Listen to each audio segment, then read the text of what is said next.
வணக்கம் ஜோதிட நண்பர்களே. 2025 வருடத்தில் சனி வக்ர பலன், அதாவது இந்த வருடம் ஜூலை 15 தேதியிலிருந்து நவம்பர் 30 தேதி வரைக்கும் சனியானது மீன ராசியில வக்ரகதியில சஞ்சாரம் செய்துட்டு வரும். அதாவது வக்ரகதிங்கிறது அந்த ராசியிலிருந்து பின்னோக்கி செல்வது மாதிரியான ஒரு மாய தோற்றம் தான். பட் அந்த நிலைகளுக்குமே பாத்தீங்கன்னா எல்லா ராசிகளுக்குமே பலன்கள் அப்படிங்கிறது உண்டு.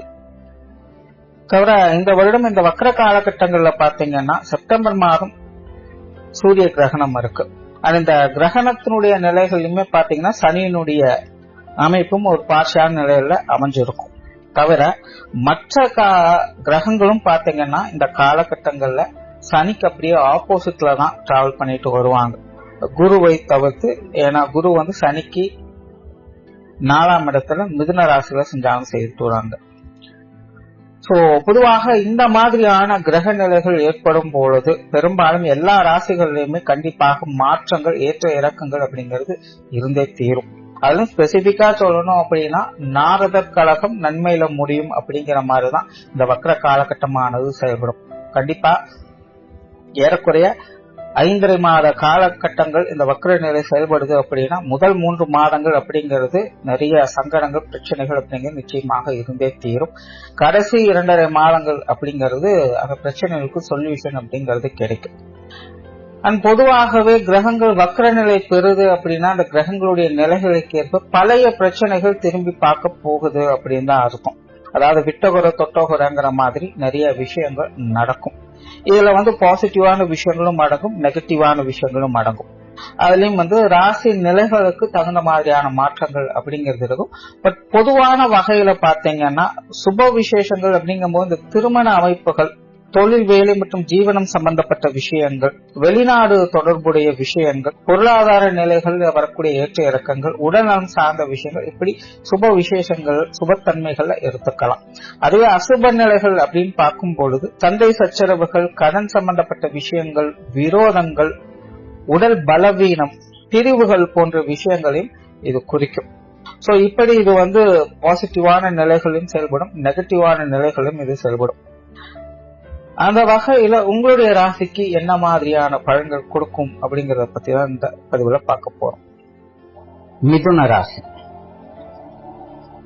மிதுன ராசிக்கு 10ஆம் இடத்துல அடுத்த 5.5 மாத காலகட்டங்களுக்கு சனியானது வக்ரகதியில செயல்பட்டு வரும்.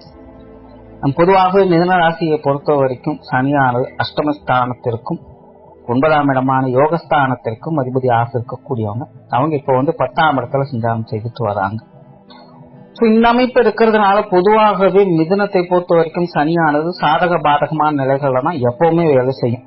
ஒரு விஷயத்துல ஏற்றத்தை கொடுக்குது அப்படின்னா இன்னொரு விஷயத்துல அது இறக்கத்தை கொடுத்துரும்.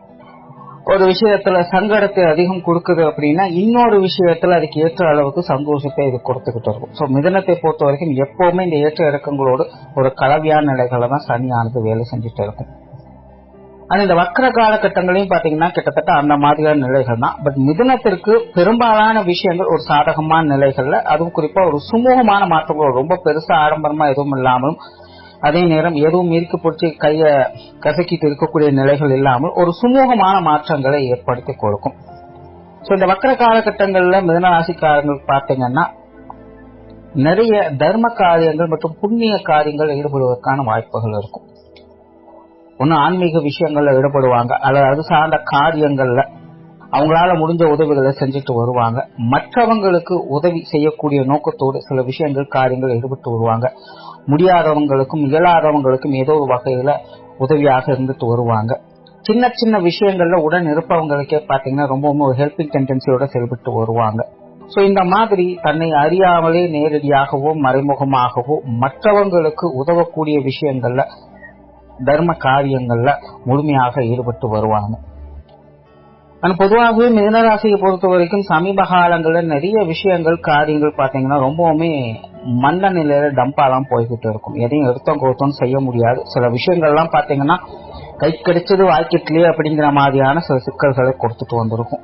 பாக்குறது ஒன்றும் செய்யறது ஒன்றுமாகத்தான் பல விஷயங்களும் போயிட்டு இருக்கும். ஏன் எதுக்கு அப்படிங்கறது புரியாது. என்னதான் அஷ்டமச்சனி முடிஞ்சாலும் கூட பெரிய அளவுல பெருசா எந்த ஒரு மாற்றமும் இல்லையே, பல வருஷம் ஆச்சு, இருந்தாலும் இன்னும் அப்படியே தான் இருக்கும் அப்படின்னு பல பேர் இயக்கங்களோடு தான் இருந்துகிட்டு இருப்பாங்க. பட் என்ன கஷ்ட நஷ்டங்கள் கொஞ்சம் வெளியில கொஞ்சம் சிறப்பான முறைகள்ல சுதந்திரமாக செயல்படக்கூடிய அமைப்புகள் இருக்கு. ஒரு டெவலப்மெண்ட்டை கொடுக்கல, ஆனாலும் பிரச்சனைகள் வெளிவந்து செயல்படக்கூடிய அமைப்புகளை மிதனராசிக்காரங்களுக்கு கொடுத்திருக்கு. அப்படிப்பட்ட நிலைகளை தான் மிதனராசிக்காரங்க பெரும்பாலும் தற்போதைய நிலையில இருந்துட்டு வர்றாங்க. சோ இந்த வக்கர காலகட்டங்கள்ல பாத்தீங்கன்னா இந்த தடைப்பட்டு வந்த விஷயங்கள் அப்படிங்கிறது கொஞ்சம் சக்சஸ்ஃபுல்லாக மாறும். செய்யலாம்னு நினைச்சு முயற்சி செஞ்சு அது பாதியிலே விட்டு இருக்கக்கூடிய நிலைகள், அல்லனா டெவலப்பே ஆகல அப்படின்னு நினைச்சிட்டு இருக்கிற விஷயங்கள், இதெல்லாமே பாத்தீங்கன்னா ஒரு நல்ல முறையில உங்களுக்கு கை கொடுக்க ஆரம்பிக்கும். அல்லது ஏதோ ஒரு காரியங்களால பாதியிலே விட்டுட்டு வந்த விஷயங்கள் இல்ல அப்புறம் பார்த்துக்கலாம் அப்படின்னு சொல்லி நீங்களாகவே விட்டுட்டு கூட வந்திருக்கலாம். சோ அந்த மாதிரியான விஷயங்கள் காரியங்கள் திரும்பவும் ஈடுபடுவதற்கான வாய்ப்புகள் அப்படிங்கிறது இருக்கும். நிறைய பேருக்கு இந்த வேலை மாற்றம் தொழில் மாற்றம் சார்ந்த விஷயங்கள் அப்படிங்கிறதும் ஏற்படும். டெம்பரரியாவது ஏதாவது வேற இடங்களுக்கு மாற்றலாகக்கூடிய அமைப்புகள் அப்படிங்கிறது ஏற்படலாம். அல்லது ரொம்ப நாளா வேலை மாற்றம் எதிர்பார்த்துக்கிட்டு இருக்கேன், கேட்டா கொடுக்க மாட்டேங்கிறாங்க, ஏதோ ஒன்று சொல்லி தட்டி கழிச்சுட்டே இருக்காங்க, அந்த மாதிரியான விஷயங்கள்லாம் இந்த காலகட்டங்கள்ல உங்களுக்கு நல்ல முறையில ஏற்படலாம். அண்ட் பொதுவாகவே இந்த காலகட்டங்கள்ல மிதனராசிக்காரங்களுக்கு இந்த வேலை மாற்றம் சிந்தனை அப்படிங்கிறது அதிகமா இருக்கும். இப்ப செஞ்சுட்டு இருக்கிற வேலையில ஒரு சாட்டிஸ்பேக்ஷன் அப்படிங்கிறது இருக்கவே இருக்காது. ஏதாச்சும் வேற ஏதாவது மாத்திரலாமா, இல்ல வேற ஏதாவது புதுசா ட்ரை பண்ணலாமா, இருக்கிற விஷயத்தையே இப்படி மாத்தி அமைச்சுக்கலாமா, இல்ல இடத்தை மாத்தி பார்க்கலாமா, வேற மாதிரி டிசைன் வைக்கலாமா, இப்படின்னு உங்களுடைய ஜீவன ரீதியான விஷயங்கள்ல ஒரு மாற்றத்தை எதிர்பார்த்துக்கிட்டே இருக்கும் உங்களுடைய மனமானது. சோ அந்த மாதிரியான விஷயங்கள் காரியங்கள்ல உங்களால முழுமையாக ஈடுபட முடியும். சோ அது சார்ந்த விஷயங்களையும் ஒரு சாதகமான அமைப்புகளை எதிர்பார்க்கலாம். பட் முன்னாடி சொன்ன மாதிரி ரொம்ப பெருசாம எதுவும் எதிர்பார்க்க முடியாது. அதுக்காக ஒண்ணுமே இல்லைன்னு கை பிரசங்கிட்டு சூழ்நிலையும் இருக்காது. ஒரு சுமூகமான நிலைகள், ஒரு டீசென்டான அப்ரோச் அப்படிங்கிற நிலைகள்ல இந்த விஷயங்கள்லாம் உங்களுக்கு சாதகமாகவே இருக்கும்.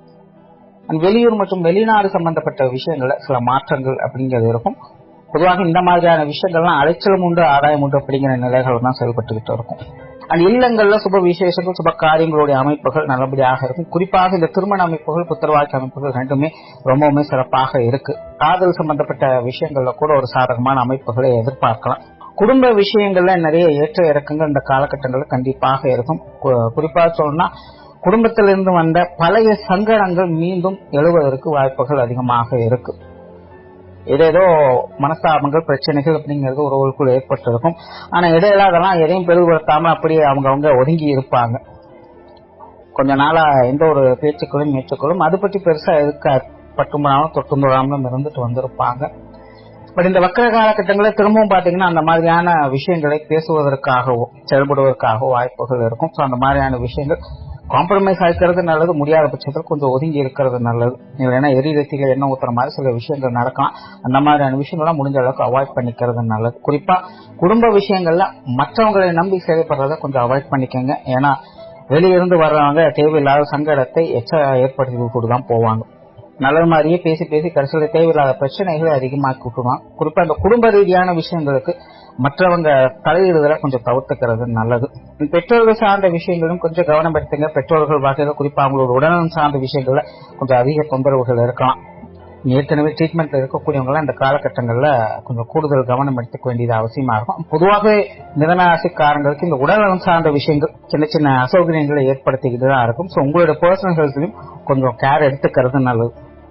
அதே போல பொருளாதார நிலைகள் நிறைய ஏற்ற இறக்கங்கள் இருக்கும். வரவுகள் என்பது கண்டிப்பாக இருக்கு. ஆனா வரவுகளுக்கு ஏற்ற செலவுகளும் ஈக்குவலா இருந்துகிட்டே தான் இருக்கும். இன்னும் சொல்ல போனா 10 ரூபா சம்பாதிக்கக்கூடிய இடங்கள்ல 11 ரூபா செலவாகிறது தான் பிரச்சனையாகவே இருக்கும். சோ முடிஞ்ச அளவுக்கு வீண் விரயங்கள் செலவுகள் போன்ற விஷயங்களை கொஞ்சம் கவனம் எடுத்துக்கோங்க.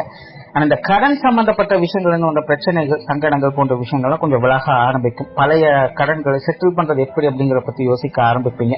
பொதுவாகவே இந்த பொருளாதார ரீதியான சங்கடங்கள் அண்ட் பண சுமைகள் போன்ற விஷயங்கள்லாம் பாத்தீங்கன்னா மனசுல ஒரு தெளிவான நிலைகளை அது கொடுத்துக்கிட்டு போகும். பூதாகரமாக பெரிய பிரச்சனையாகுமோ பயந்துட்டோமோ நல்ல வேலை எப்படி சுமூகமா முடிஞ்சிருச்சு அப்படின்னு நினைக்கக்கூடிய வகையில இந்த பொருளாதார ரீதியான சிக்கல்கள் அப்படிங்கிறது மீனராசிக்காரங்களுக்கு கட்டுக்குள்ள வரும். அந்த பிரயாண அலைச்சல்கள் அப்படிங்கிறது மீனராசிக்காரங்களுக்கு தவிர்க்க முடியாததாகவே இருக்கும். பிரயாணங்கள் வகையில கொஞ்சம் கவனம் எடுத்துக்கங்க. பொதுவாக இந்த பிரயாணங்கள் போக்குவரத்துகள் சம்பந்தப்பட்ட விஷயங்கள் எல்லாமே மீனராசிக்காரங்களுக்கு ஒரு மாதிரியான மெல்லவும் முடியல முழுங்கவும் முடியலங்கிற மாதிரியான சூழ்நிலைகள் ஏற்படுத்தும். ஸோ இந்த மாதிரியான விஷயங்களை கொஞ்சம் கவனம் எடுத்துக்கிறது நல்லது. உற்றார் உறவினர்கள் நண்பர்கள் வகையில ஒரு சுமூகமான மாற்றங்கள் இருக்கும். வெளி விஷயங்கள், வெளிக்காரியங்கள், பொது வாழ்க்கை சம்பந்தப்பட்ட விஷயங்கள் இதெல்லாமே ஓரளவுக்கு அனுசரியான நிலைகள் இருக்கும். ஏற்கனவே மீனராசியை பொறுத்த வரைக்கும் இந்த மாதிரியான சமாச்சாரங்கள் எல்லாம் பட்டும்படாமல் தொட்டு தொழாமல் தான் போய்கிட்டு இருக்கும். பட் இந்த வக்கர காலகட்டங்கள்ல இது மேற்கொண்டு பிரச்சனைகள் ஆனாமல் ஒரு சுமூகமான மாற்றங்களை இது ஏற்படுத்தி கொடுத்துட்டு இருக்கும். பொதுவாகவே மிதுனத்தை பொறுத்த வரைக்கும் இது ஒரு ஏற்ற இறக்கங்கள் கொண்ட ஒரு காலகட்டமாகத்தான் இருக்கு. பட் மிதுனத்தை பொறுத்த வரைக்கும் மேஜரா பாத்தீங்கன்னா எல்லா விஷயங்களுமே சமாளித்து ஒரு சுமூகமான மாற்றங்களை தரக்கூடிய நிலைகள் தான் இந்த வக்கர காலகட்டம் என்பது அமைஞ்சிருக்கு. நன்றி, வணக்கம், வாழ்க வளமுடன்.